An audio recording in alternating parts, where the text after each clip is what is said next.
Welcome to another talk on current research on herbs and supplements that's hosted by SIG's Brazilian Fórum. I'm very honored to be here today and share with you some of my clinical experience and knowledge, and I hope that you will find this information useful and you'll be able to use some of it in your everyday lives or decisions that you're making for yourself about your health. My name is Boesenberg. I'm a clinical naturopathic practitioner. I have been for past 17 years.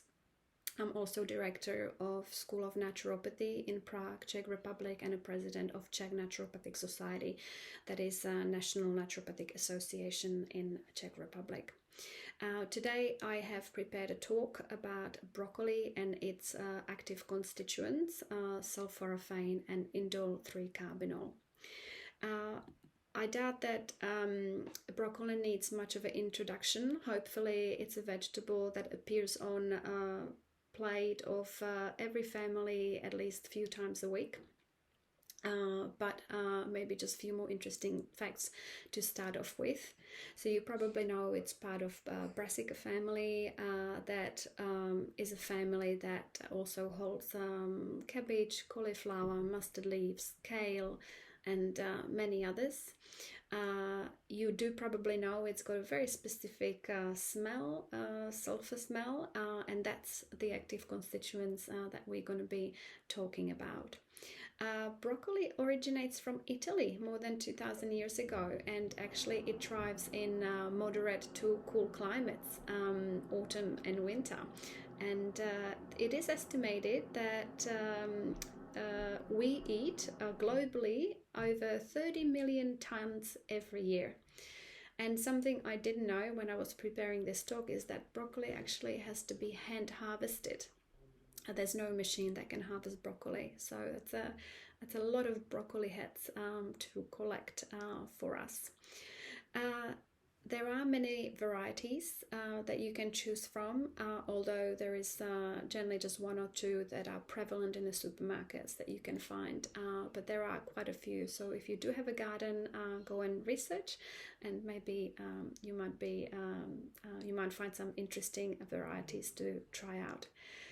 So broccoli and its active constituents have been long researched, and in just past 4 years there's over 16,500 studies and articles about sulforaphane and indole 3-carbinol. So it's quite a few that are proving that the scientific society is interested in broccoli as a vegetable and its impact that it has on our health. So what are the active constituents of broccoli? So typically, like any other vegetable, it has a variety of vitamins and minerals. Vitamin C, vitamin K, it's got carotenoids, lutein, zeaxanthin, beta-carotene in quite high numbers. That's very good for your eyes. Also vitamin E, or several vitamin E, tocopherols, and also zinc, selenium, a little bit of iron as well. But the two most important ones that we are focusing on and that are a big part of the broccoli are glucosinolates and enzyme myrosinase that actually activates the glucosinolates and creates those active particles that are so beneficial for us. So what are glucosinolates? They are a large group of sulfur and nitrogen containing compounds. So that's where the smell comes from. So that's your glucosinolates. And they are quite biologically active. They also secondary plant metabolites, and they need to be activated to function. And they have the recent studies, but not recent, Johns Hopkins University has been focusing on this for decades. They're very interested in broccoli. They shown beneficial effect of all of glucosinolates on many functions and metabolic pathways in the body.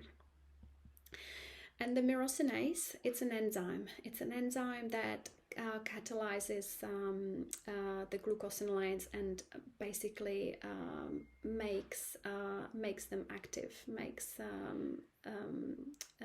creates sulforaphane, creates indole 3-carbinol. One practical thing to know about myrosinase is that it is heat sensitive. So when you're cooking or when you're preparing food, it is important not to overdo it, and we'll talk about it a little bit later in this talk. So there is something that's called glucosinolate myrosinase system, and it's just a word that scientists use to describe the interaction between glucosinolate and myrosinase. So that basically when glucosinolates and myrosinase live in different compartment in the broccoli, and there has to be some kind of a cell disruption, like a pathogen or like mold or some bacteria, or then it can be the cell disruption, but can be through food preparation such as chopping or grinding. And when myrosinase comes into contact with glucosinolates, depending on the parent glucosinolate, it actually and also other conditions like pH and the temperature and a presence of ions, it creates certain type of a certain class. It degrades into a certain class of these active particles, which can be indoles, like your indole 3-carbinol, or isocyanates, thiocyanates, nitriles, and so forth. So we're going to be talking, so when this chain happens, when we do chop up our food and prepare it for eating, most two, and the ones that have been researched, are sulforaphane and indole 3-carbinol. So sulforaphane is quite amazing little particle. It has basically most of these, when you take the glucosinolates, most of it, the highest percentage, and that again differs, but I think it's between 70 to 80% is glucoraphanin, which is the glucosinolate that then, when it's activated by myrosinase, creates the sulforaphane. So it's the sulforaphane is the highest active constituent in broccoli out of the glucosinolates, and it has proven through many studies, and it has been researched since about 1981 or 1983. That's when it caught the eye of scientists for its potential effects. It has shown many benefits, anti-inflammatory and antioxidant. It's very important, obviously, in the modern world. We can't really separate inflammation and oxidation, because when there is inflammation somewhere in a body, it will create free radicals. So it has a huge capacity to be anti-inflammatory through a certain mechanism, certain pathways in the body, and it can scavenge free radicals. So it supports antioxidant enzyme systems that are very important to our health, and that are actually much more effective than just your single vitamin C, where you're exchanging molecule for molecule, whereas if you support the antioxidant system, like superoxide dismutase, for example, these systems, that one enzymatic system lives for about 3 or 4 days, not just for that one reaction. So that is quite big. That is really good. It also has shown a great activity in protecting against DNA damage that is caused by toxic particles. It helps growth of healthy cells, and it selectively supports phase 2 detoxification. Now, some of you perhaps know there's a phase 1 and phase 2.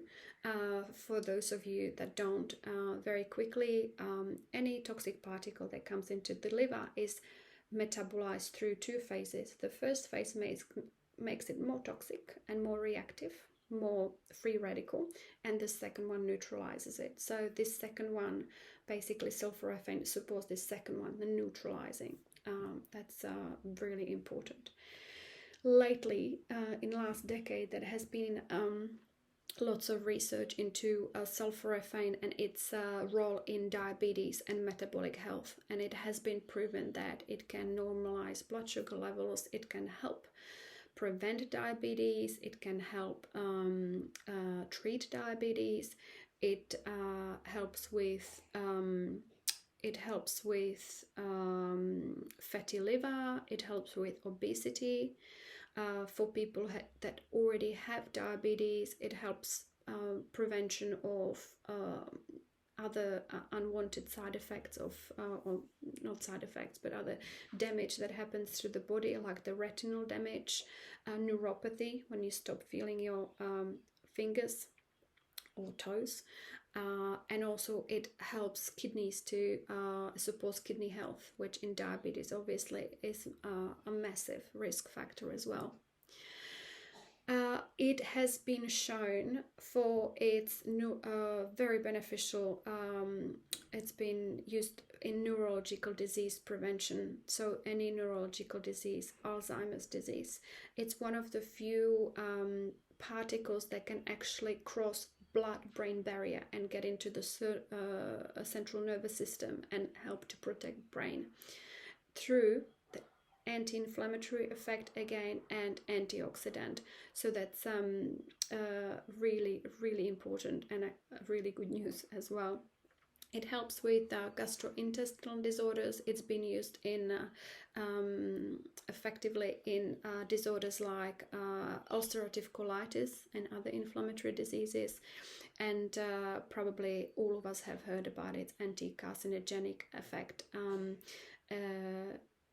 and its ability to kill certain cancer cells. So here the trials are sometimes variable, but the investigations are ongoing because the researchers are seeing a definite benefit in obviously pursuing this in bit more detail. And lastly, but not leastly, sulforaphane has shown antiviral activity against several strains of coronaviruses, including Delta, Omicron, and all of the subvariants. And also it helps with when already a person has been infected. Studies have shown that the viral load for people that are taking sulforaphane is much smaller. The other particle that I would like to mention today is called indole 3-carbinol. You probably have heard about it as well, and that's because it's been most researched in hormonal cancer prevention, especially prostate and ovarian cancers. It helps with estrogen detoxification and also helps to support immune system as such. So that's another reason why we'd like to eat broccoli or broccoli sprouts every day. Now, one thing I would like to point out, and it's really important, is that indole 3-carbinol is a phase 1 inducer. What it means is that in a detox phase, as I mentioned, there's phase 1 and phase 2, and the phase 1 makes the toxins more reactive and more active, and then you need the phase 2 to basically neutralize it. The phase 1, indole 3-carbinol, supports the phase 1. It means it has a mechanism and it can possibly make these toxins more reactive. Now, this doesn't happen when you eat your broccoli or broccoli sprouts. It doesn't happen when you eat your vegetables because it's not in such a high amount. But it can happen when you're supplementing. So if you are considering indole 3-carbinol supplement for some hormonal imbalances, or even in some more serious states of not ideal well-being like cancer, please do talk to a qualified professional to make sure that the phase 2 detoxification phase 2 is supported as well, and everything's being done properly, because there is a possibility it can cause more harm than damage. So nutrient and phytochemical content depends on several factors. It depends on the broccoli variety. So studies are showing that different broccoli has different amounts of sulforaphane and indole 3-carbinol, and its nutrient content depends on the richness of the soil. So obviously ideally, some homegrown broccoli where you can look after your soil will be better than mass-produced supermarket vegetables that perhaps are the soil that has been depleted from many of the trace minerals and so forth. Interestingly enough, the phytochemical content of whether it's quercetin or whether it's sulforaphane or indole 3-carbinol has been shown basically steady, whether it's organic or non-organic. But I would still suggest eating organic if you can, because then obviously you're avoiding that extra pesticide and toxic load that then your body has to detoxify, and therefore the sulforaphane is used for detoxification of some of these particles instead of regeneration of the body. Another factor that is really important to consider is of food preparation. So that's something that I mentioned at the beginning. If you want the activity and the benefits of sulforaphane and indole 3-carbinol, you want to either consume broccoli unprocessed, because myrosinase is diminished with heat, or you need to, which I understand might not be ideal for everyone for several reasons. So if you do need to cook your broccoli, do cook it under 7 minutes, so it's crunchy, but probably it's still, the enzyme myrosinase is not going to be as damaged and neutralized because of its sensitivity. And last is the age of the plant. So it has been proven over and over through many studies, and then depending on the variety of the broccoli, that the broccoli sprouts contain 20 to 50 times more sulforaphane than mature broccoli. So that's a lot. And the highest amount is in seeds that are germinated for 3 days. So including broccoli sprouts in your diet would be another great option to consider. Now, the interesting thing is that the seed germinates, and it creates the sulforaphane, and the highest amount is there day 3, basically. And then it gets spread throughout the whole vegetable. So if you're eating a fully grown broccoli that's harvested after 60 or sometimes even 150 days, you're still going to have same amount there, but you have to eat more of it. So eating broccoli sprouts actually gives you a huge benefit of eating more sulforaphane, because the amount is much smaller and you're getting much more. And generally the bioavailability of sulforaphane is quite high as well in comparison to other polyphenols and other phytochemicals. So sulforaphane basically 1 hour after digestion is most active in your body, and about 80% of it is useful. It's going to get it's activated and it's going to be used by your body. In comparison, when you look at any other polyphenols, the studies are showing between 1 and 8%. So 80 to 1 to 8%. It's a huge difference. So that's broccoli and sulforaphane and a little bit of indole 3-carbinol. What are the takeaways from this? It is important to support your health.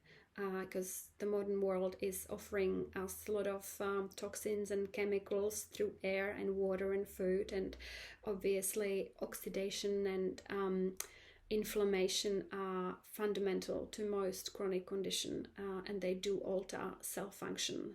So eventually there can be a disease that you can suffer. Eating broccoli regularly has many benefits, as we have shown, from anti-inflammatory to antioxidant, very disease specific like diabetes or neurological disorders, and even antiviral, which still might be useful today for us. Choose right, ideally organic if you can. Try to change types and variety. Try to choose where you shop from as well, so get the mass produced types of vegetables that might be lacking some of the other nutrients, because they are obviously quite important as well. Ideally, we want to eat broccoli or sprouts or cruciferous vegetable daily, different ones. So it doesn't mean you need to eat broccoli every day, but having a cruciferous vegetable in there one day, every day of the week will have a huge benefit to you. And it's good to know that you can also these days buy good quality sulforaphane as a or indole 3-carbinol as a supplement, and here I'd suggest that you talk to your practitioner to help you with the right dosages, and also just to discuss whether this is something that is good for you at this time. And don't forget to eat with intention and in calm environment and happy. So your body actually takes all of that goodness from these vegetables in and uses them to its best ability. So thank you for spending your free time with me and educating yourself about health. I really appreciate it. This world is very busy, so thank you very much, and have a lovely rest of the day.